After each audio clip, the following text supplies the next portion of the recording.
तो बैलेंसिंग का मैं दूसरा एक मेथड डिस्कस करना शुरू कर रहा हूं, जिसे हम हाफ रिएक्शन मेथड या आयन इलेक्ट्रॉन मेथड भी कहते हैं। इसके रूल्स मैं आपको बताऊंगा अभी, और रूल्स के साथ साथ एक एग्जांपल भी हम डिस्कस कर लेंगे। तो हम इसमें इनफैक्ट क्या करते हैं, दो हाफ रिएक्शन अलग अलग लिखे जाते हैं। जैसे कोई भी रिएक्शन अगर रिडॉक्स है तो वो रिडक्शन एंड ऑक्सीडेशन से मिलकर के बना होता है। रिडक्शन वाला रिएक्शन हम अलग लिख लेते हैं, ऑक्सीडेशन वाला रिएक्शन हम अलग लिख लेते हैं। उसमें हमने ऐसा नहीं किया था। अब मैं एक सिंपल सा पहले क्वेश्चन देता हूं, क्वेश्चन के साथ साथ ही हम रूल करेंगे। अलग से रूल रटना, बिल्कुल पहले रूल रटो फिर उसके बाद क्वेश्चन सॉल्व करो, बड़ा मुश्किल काम हो जाता है। तो मैं क्वेश्चन नहीं लिख रहा हूं। एक क्वेश्चन है हमारे पास, इसे फेरस आयन कहते हैं। देखो, कभी आयरन पर ऑक्सीडेशन स्टेट किसी एलिमेंट पर अगर दो हैं, हायर अगर है तो IC लगाते हैं, उसके सामने इक लगाते हैं, और अगर लोअर है तो हम उसे अस बोलते हैं। Ferrous, ferric, Cu1 positive, Cu2 positive, higher, lower. 3 positive 2 positive याद नहीं रखना है, क्योंकि ये तो ज्यादा एंड कम याद रखना है। तो ये हो जाएगा क्यूप्रिक, ये हो जाएगा cuprous. Sn lower 2 positive, Sn higher 4 positive. अब जैसे मैं ये बताता चलता हूँ, बीच बीच में इतनी बातें बता देता हूँ, अगर इनको नोट कर लो कहीं तो आप इनको बाकी याद करते चले जाओ तो सारी चीजें कवर हो जाएंगी। आपको कुछ अलग से स्पेशल चैप्टर पढ़ने की जरूरत नहीं है कि हम नेमिंग के क्या पैटर्न, बस जो आ जाए उसे याद रखो। इसको कहेंगे stannous, Stenik, IC, lower, higher. बता मैं इसलिए रहा हूं, कई बार ये आयरन 2 पॉजिटिव ना लिखकर फेरस लिख देते हैं, यहाँ ferrous ion, ferric ion. Balance the reaction of oxidation of ferrous ion into ferric ion by chromate। अब क्रोमेट लिखने को यहाँ इन्होंने लिख दिया, डाइक्रोमेट, क्रोमेट नहीं dichromate, Cr2O7 2 negative in acidic medium where Cr2O7 2 negative ion are reduced to Cr3 positive। बहुत सारे रिएक्शन होते हैं, कई बार डाइक्रोमेट आयन 3 पॉजिटिव में रिड्यूस होता है। अब हमारा तो काम ये बड़ा सिंपल है, ये कि हम पहले इसे इक्वेशन को लिख लें, फिर हाफ रिएक्शन अलग अलग लिख। सबसे पहला काम मुझे क्या करना होगा इसमें कि फेरस आयन को डाइक्रोमेट आयन के साथ कंबाइन किया। मीडियम एसिडिक है, वो बाद में लाएंगे हम। आयरन 3 पॉजिटिव, यहां से यहां ऑक्सीडेशन हुआ है, ऑक्सीडेशन नंबर में बढ़ोतरी हुई है, तो ऑक्सीडेशन हुआ है। Cr का ऑक्सीडेशन नंबर है हमारे पास 6 पॉजिटिव, +6 है। ये 3 पॉजिटिव में ये रिडक्शन हुआ है, कमी आ गई ना, नाम से ही पता चल रहा है, रिडक्शन, रिड्यूस, कम हो जाना, रिडक्शन हो जाना। तो एक ये हमने लिख दिया। बस अब इन्हें हमें क्या करना है, इस मेथड में सेपरेटली लिखना है, अलग अलग करना है। ऑक्सीडेशन हाफ रिएक्शन ये है, iron 2 positive to iron 3 positive. Step reaction 1, step 2 में हम क्या करेंगे, reaction 1 is oxidation, reaction 2 is reduction. Reduction क्या होगा, Cr2O7 2 negative gives Cr3 positive. तो स्टेप 2 लिख दिया मैंने ये, oxidation half reaction, reduction half reaction. अब हम क्या करें इसके बाद, एटम को बैलेंस कर लो। ये एटम है, इससे मिलती जुलती प्रॉब्लम कर भी चुके हैं, तो दोनों बराबर हैं, इसमें तो कोई जरूरत नहीं। यहां पर हम बैलेंस कर लेंगे, 2 Cr3 पॉजिटिव मुझे लिखना होगा। हमने ये 2 इसलिए लिखा ताकि एटम बैलेंस हो जाए, यही तो हम करते आ रहे थे पहले भी। जिन एलिमेंट का ऑक्सीडेशन नंबर चेंज हो रहा है वो एलिमेंट को बराबर बराबर कर लेना है। देखो ऑक्सीजन पे ध्यान नहीं दिया हमने, मतलब ही नहीं, हम क्यों देखें, ऑक्सीजन तो इधर है ही नहीं, 0 ऑक्सीजन है, इधर 7 ऑक्सीजन है। तो ऑक्सीजन से मतलब नहीं, हमें सिर्फ उस एलिमेंट की बात करनी है जिनका ऑक्सीडेशन नंबर चेंज हो रहा है।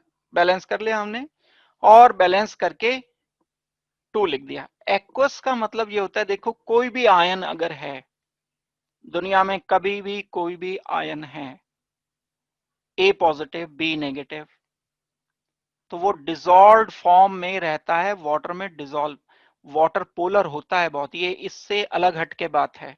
ये जो कई बार एक्वस लिख देते हैं, कई बार सॉलिड लिख देते हैं, किसी को भी उठा के सॉलिड लिख दिया, किसी को भी उठा के ऐसे ही नहीं लिख दिया। कोई अगर आयरन मेटल है, अब इसे सॉलिड लिखना पड़ेगा, ये आयन नहीं है।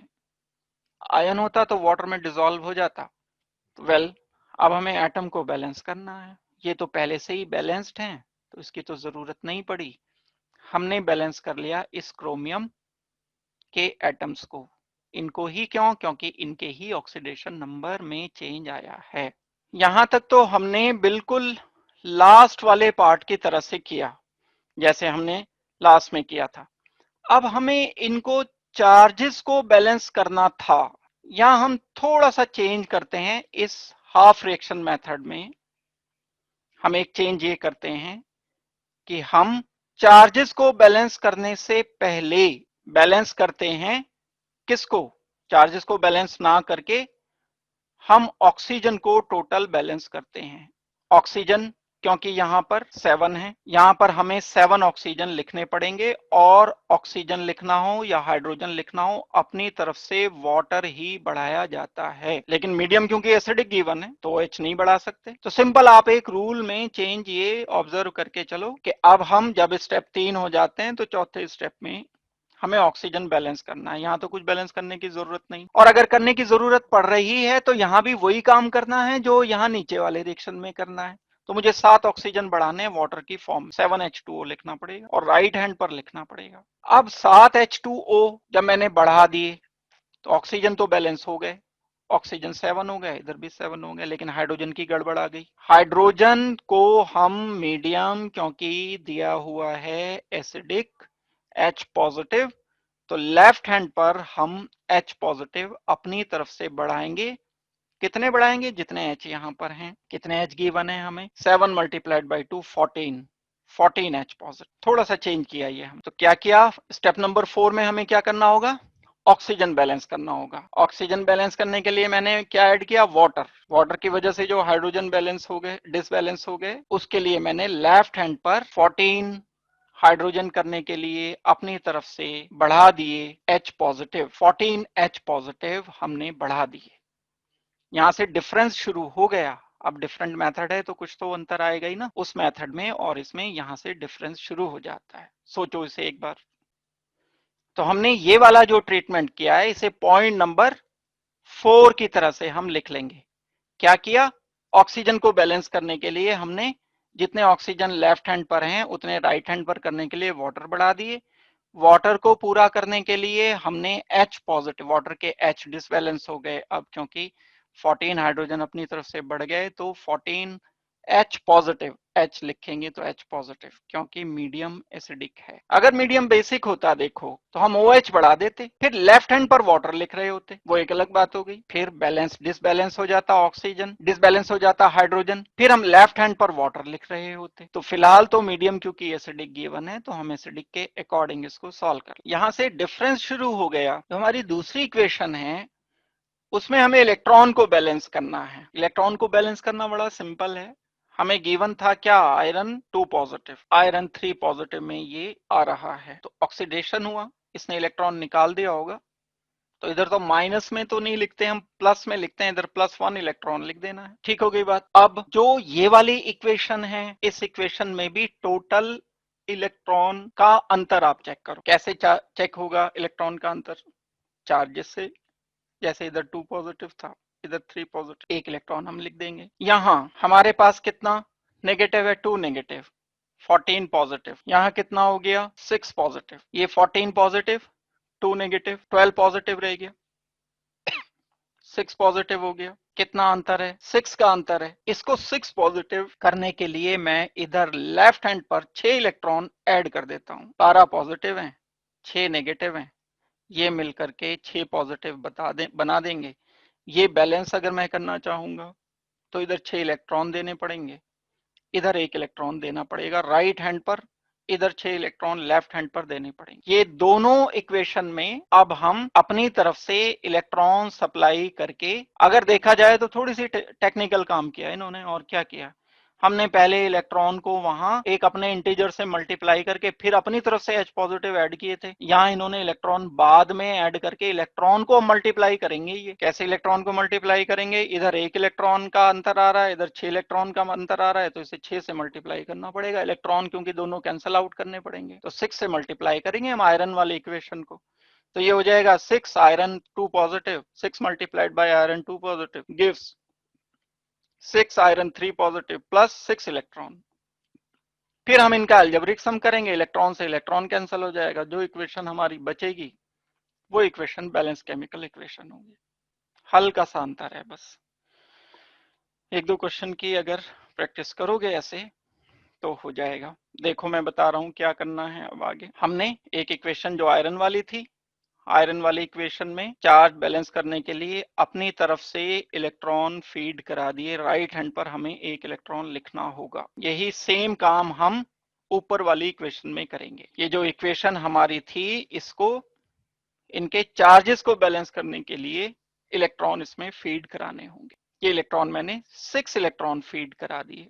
और क्या हमें एक नेट रिजल्टेंट मिलना चाहिए इसमें। उधर आयरन 2 पॉजिटिव था, आयरन 3 पॉजिटिव बना रहा था, एक इलेक्ट्रॉन। सम करेंगे अलजेब्रिक सम, इक्वेशन नंबर 1 इक्वेशन नंबर 2। सम करने पर यहाँ इलेक्ट्रॉन 6 है, यहाँ 1 है, नहीं हो पाएगा कैंसिल, इससे ये कट जाना चाहिए। कैंसिल करने के लिए तो हमें क्या करना पड़ेगा, बराबर जैसे अलजेब्रिक इक्वेशन को मल्टीप्लाई कर लेते हैं हम, 6 से मल्टीप्लाई करें ताकि 6 इलेक्ट्रॉन आ जाए इधर, 6 आयरन 3 पॉजिटिव, 6 आयरन 2 पॉजिटिव आ गए। अब ये कैंसिल हो जाएंगे इलेक्ट्रॉन, क्या बचेगा, Cr2O7 2 negative plus 14 H positive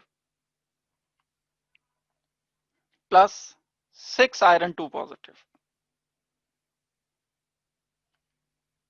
gives 2 Cr3 positive, 6 iron 3 positive plus 7H2O। ये हमारी बैलेंस केमिकल इक्वेशन आ गई है। अब आप इसे चेक कर लो। चेक करोगे सारे एटम, सारे चार्जेस ऑक्सीजन समेत एंड हाइड्रोजन समेत सब बराबर हैं तो बात ठीक है, नहीं है तो कुछ गड़बड़ कहीं किसी स्टेप में की गई है। लास्ट स्टेप क्या करना पड़ेगा, ऐड करना पड़ेगा। एल्जेब्रिक सम बोलते हैं इसको। जैसे हम एल्जेब्रिक इक्वेशन को बैलेंस करने के लिए, बराबर करने के लिए क्या करते हैं, किसी एक इंटीजर से मल्टीप्लाई करके फिर प्लस माइनस जो भी करना होता है करते हैं। हमारे पास दो हाफ इक्वेशन थी, एक का रिएक्टेंट दूसरे का रिएक्टेंट, तो इसे तो ऐड ही करना पड़ेगा। कभी कहो कि कहीं किसी और केस में अलजेब्रिक की तरह से जैसे माइनस कर देते हैं वहां, तो यहाँ तो दोनों रिएक्टेंट को लेफ्ट हैंड पर ही लाना है, तो हमेशा प्लस करना है इसको, और आसान हो जाती है बात। यही बात जो लिखी है सामने ये मैंने बताई है आपको। जो ऑक्सीडेशन हाफ रिएक्शन है एंड रिडक्शन हाफ रिएक्शन है, इस प्रोसेस से जो आई है उन दोनों का हम एल्जेब्रिक सम कर देंगे। एल्जेब्रिक सम करने पर ये नेट इक्वेशन आएगी जो कि बैलेंस्ड केमिकल इक्वेशन होगी। इतना काम करना है हमें आयन इलेक्ट्रॉन मेथड या हाफ रिएक्शन मेथड से बैलेंस करने के लिए। किसी भी रेडॉक्स रिएक्शन को अगर हम बैलेंस करना चाहते हैं तो ये सारे स्टेप्स, देखने में ये बड़े मतलब अगर हम वर्ड्स पढ़ें इनके तो बड़े मुश्किल से लगते हैं ये, लेकिन आप इन्हें शॉर्ट करके बस सोचो। जैसे मैंने लास्ट क्लास में वो एक अल्फाबेट्स लिख करके ऐसे ही इनके बना लो, खुद बना लो ये फॉर्मूला, तो कोई ऐसा थोड़ी है कि कोई रॉकेट साइंस है। बस इन स्टेप्स पे ध्यान दो, पहला क्या करना है, दूसरा क्या लिखना। एक अलग बात है, आना चाहिए शुरू में तो आपको करना ही पड़ेगा, अदरवाइज 4 दिन के बाद भूल जाओगे तो करोगे कैसे। तो लिखा हुआ तो होना चाहिए ही, लेकिन धीरे धीरे लिखे हुए को छोड़कर सॉल्व करने पर आना है, आना इसी फेज में है। तो ये हमारा एक मेथड है। इस पर मैं अभी आपको एक छोटा मोटा सा क्वेश्चन देता हूं करने के लिए, आप उसे सॉल्व करके बताना।